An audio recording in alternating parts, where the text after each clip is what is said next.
Artificial intelligence বা AI কি অবিশ্বাস্য গতিতে এগোচ্ছে, তাই না? আর এই গতির সাথে তাল মেলাতে গিয়ে আইন প্রণেতারা কিন্তু রীতিমতো হিমশিম খাচ্ছেন, যার ফলে বিশ্বজুড়ে তৈরি হয়েছে নিয়মকানুনের একটা বিশাল গোলকধাঁধা। তো চলুন আজ আমরা এই ব্যাপারটা একটু খতিয়ে দেখি, কিভাবে বিভিন্ন দেশ এই প্রযুক্তিকে নিয়ন্ত্রণে আনার চেষ্টা করছে আর এর পেছনের আসল চ্যালেঞ্জগুলো ঠিক কী কী। এই জটিল বিষয়টাকে সহজভাবে বোঝার জন্য আমরা আমাদের আলোচনাকে 5টা ভাগে সাজিয়ে নিয়েছি। প্রথমে দেখব এআই নিয়ন্ত্রণের এই দৌড়টা ঠিক কেমন, এরপর পুরো বিশ্বের আইনের চিত্রটা বোঝার চেষ্টা করব। তারপর দেখব কেন একটা চেকলিস্টের চেয়ে একটা মজবুত কাঠামো বেশি জরুরি। এর পরের চ্যালেঞ্জ অর্থাৎ এজেন্ট নিয়েও কথা হবে। আর সবশেষে রিয়েল টাইম প্রস্তুতির প্রয়োজনীয়তা নিয়ে আলোচনা করব। তো আসল সমস্যাটা কোথায়?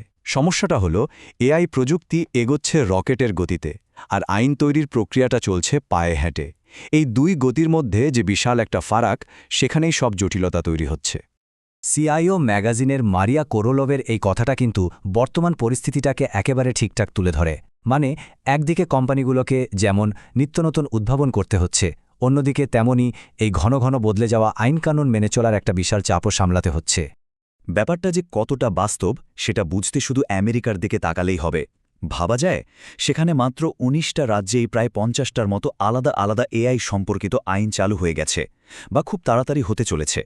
এবার কল্পনা করুন, একটা কোম্পানির ব্যবসা যদি একাধিক রাজ্যে ছড়ানো থাকে, তাহলে তাদের জন্য নিয়ম মেনে চলাটা ঠিক কতটা কঠিন হয়ে দাঁড়ায়। এই স্লাইডটা থেকে একটা জিনিস খুব পরিষ্কার বোঝা যায়। সমস্যাটা শুধু আইনের সংখ্যা নিয়ে নয়, বরং এটা একটা কাঠামোগত বিশৃঙ্খলার ব্যাপার। মানে রাজ্যগুলো নিজের মতো করে আইন বানাচ্ছে, কিন্তু ফেডারেল লেভেলে কোনো সমন্বিত উদ্যোগ নেই। ফলে একটা আইনি জগাখিচুড়ি তৈরি হয়েছে, যা কোম্পানিগুলোকে একেবারে দিশেহারা করে ফেলছে। তো আমেরিকার এই খাপছাড়া অবস্থা তো দেখা গেল। এবার চলুন চোখ ফেরানো যাক বাকি বিশ্বের দিকে। দেখা যাক অন্যান্য প্রধান শক্তিগুলো এই চ্যালেঞ্জের মোকাবেলা কিভাবে করছে।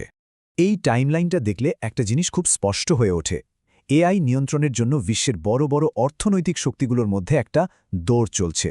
যদিও তাদের আইন কার্যকর করার সময়টা আলাদা, কিন্তু প্রত্যেকেই এই প্রযুক্তিকে অত্যন্ত গুরুত্ব দিচ্ছে এবং নিজেদের মতো করে নিয়ন্ত্রণে আনার চেষ্টা করছে। এখানেই আসল মজাটা। এক একটা অঞ্চল এক এক রকমভাবে ভাবছে। যেমন ধরুন, চীন কঠোর রাষ্ট্রীয় নিয়ন্ত্রণের পথে হাঁটছে, অন্যদিকে ইউরোপ একটা ঝুঁকিভিত্তিক পদ্ধতি নিয়েছে, মানে এআই ব্যবহারের ঝুঁকির ওপর নির্ভর করে নিয়মকানুন বানাচ্ছে। আর আমেরিকায় তো রাজ্যভিত্তিক আইনের সেই খণ্ডিত চিত্রটা দেখতেই পাওয়া যায়। ইউরোপীয় ইউনিয়নের এআই আইনটা কিন্তু এই পুরো ধাঁধার একটা ভীষণ গুরুত্বপূর্ণ অংশ, কারণ এর প্রভাব শুধু ইউরোপের মধ্যেই সীমাবদ্ধ নেই, এটা বিশ্বজুড়ে ছড়িয়ে পড়েছে। কোনো কোম্পানি যদি ইউরোপের নাগরিকদের ডেটা নিয়ে কাজ করে, তাহলে তাদের এই আইন মানতেই হবে। আর এর কঠোর নিয়ম আর বিশাল অঙ্কের জরিমানা, এই দুটো মিলিয়ে এটা সব আন্তর্জাতিক কোম্পানির জন্যই একটা অবশ্য পালনীয় বিষয় হয়ে দাঁড়িয়েছে। তাহলে প্রশ্ন হল, এত সব জটিলতার মধ্যে একটা কোম্পানি কি করবে? কিভাবে তারা এই সব নিয়মকানুন মেনে চলবে? উত্তরটা হলো প্রত্যেকটা আইনের পেছনে না ছুটে একটা সামগ্রিক কাঠামো বা ফ্রেমওয়ার্ক তৈরি করার মাধ্যমে। সুতরাং মূল পয়েন্টটা হলো পুরো অ্যাপ্রোচটাই বদলে ফেলা। প্রত্যেকটা নতুন আইনের পিছনে দৌড়ানোর বদলে গোড়াতেই একটা শক্তিশালী কৌশল তৈরি করা। ব্যাপারটা অনেকটা ভূমিকম্প প্রতিরোধী বাড়ি বানানোর মতো। প্রত্যেকবার ভূমিকম্পের পর ভাঙা দেওয়াল সারানোর চেয়ে শুরুতেই একটা মজবুত ভিত্তি তৈরি করা কিন্তু অনেক বেশি কাজের। আর বিশেষজ্ঞরা ঠিক এই কথাই বলছেন। তাদের মতে এই পরিবর্তনটা জরুরি, কারণ এটা টেকনিক্যাল আর অপারেশনাল টিমগুলো যেভাবে কাজ করে তার সাথে অনেক বেশি সঙ্গতিপূর্ণ। এর ফলে কমপ্লায়েন্সটা আর আলাদা কোনো বোঝা মনে হয় না, বরং দৈনন্দিন কাজেরই একটা অংশ হয়ে ওঠে। আর ভালো খবর হলো, চাকাটা নতুন করে আবিষ্কার করতে হবে না। NISTর AI risk management framework, ISO 42001 বা OECDর এআই প্রিন্সিপালসের মতো বেশ কিছু প্রতিষ্ঠিত কাঠামো কিন্তু ইতিমধ্যেই রয়েছে। এগুলো একটা শক্তিশালী আর বিশ্বজুড়ে স্বীকৃত ভিত্তি দেয়, যার ওপর দাঁড়িয়ে সংস্থাগুলো নিজেদের কমপ্লায়েন্স কৌশল তৈরি করতে পারে। কিন্তু আমরা যখন আজকের এআইকে সামলাতে ব্যস্ত, ঠিক তখনই দিগন্তে একটা নতুন আরও শক্তিশালী রূপ উকি দিচ্ছে। আর এটা হয়তো নিয়ন্ত্রণের পুরো ধারণাটাকেই আমূল বদলে দেবে। প্রথমে চলুন পরিষ্কার করে নেওয়া যাক এই অ্যানজেটিক এআই জিনিসটা আসলে কি। এটা কিন্তু কোনো একটা এআই মডেল নয়, বরং এটা হলো অসংখ্য স্বাধীন এআই এজেন্টের একটা নেটওয়ার্ক, যারা একসঙ্গে কাজ করে। ব্যাপারটা অনেকটা মৌচাকের মতো, যেখানে প্রত্যেকটা মৌমাছি মানে এআই এজেন্ট স্বাধীনভাবে কাজ করে, কিন্তু সবাই মিলে একটা বড় লক্ষ্য পূরণ করে।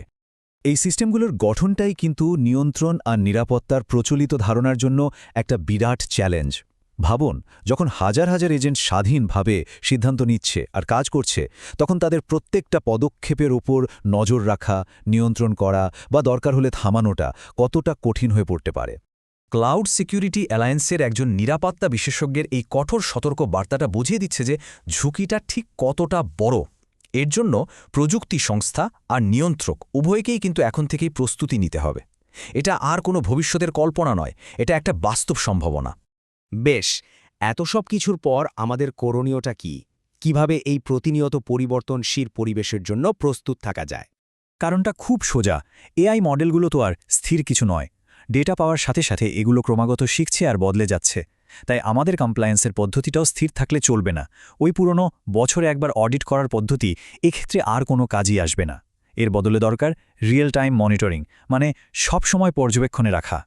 তবে এত সব চ্যালেঞ্জের মধ্যে একটা আশার কথাও আছে। গার্টনারের এই কথাটা আমাদের আশ্বস্ত করে যে সংস্থাগুলোর সাইবার সিকিউরিটি বা ডেটা প্রাইভেসি নিয়ে আগে থেকেই একটা মজবুত পরিকাঠামো আছে, তাদের জন্য এআই কমপ্লায়েন্সের পথে হাঁটাটা কিন্তু অনেকটাই সহজ হবে। শেষ কথা হলো, এআই গভর্নেন্স বা শাসন ব্যবস্থাটা কোনো নির্দিষ্ট গন্তব্য নয়। এটা আসলে ক্রমাগত মানিয়ে নেওয়ার একটা প্রক্রিয়া। সুতরাং মূল প্রশ্নটা হলো, আজকের কৌশল কি আগামীকালের অবিরাম পরিবর্তনের জন্য তৈরি? কারণ এআই এর জগতে মানিয়ে নেওয়াই হলো টিকে থাকার একমাত্র উপায়।